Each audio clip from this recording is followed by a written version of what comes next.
четирите краища на света се провеждат вълнуващи елиминации за участие в Олимпиадата по турски език. 130 страни, хиляди ученици проявяват всички свои познания за турски език, за да се класират за финалите в Истанбул. Почитателите на турски език ще се срещнат за 9-ти пореден път в Турция.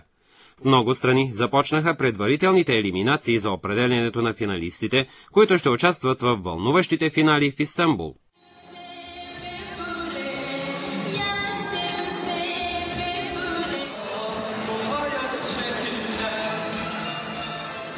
Деветата Олимпиада по турски език ще се състои в периода 15-30 юни 2011 година.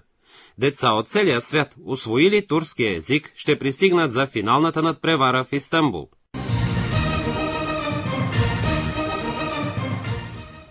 Финалистите ще изпълняват песни, ще рецитират стихове, ще изпълняват народни танци и песни, ще се надпреварват в красноречие и краснопис на турски език, ще рисуват и ще представят личните си качества, ще подготвят щандове за представяне на родните си страни.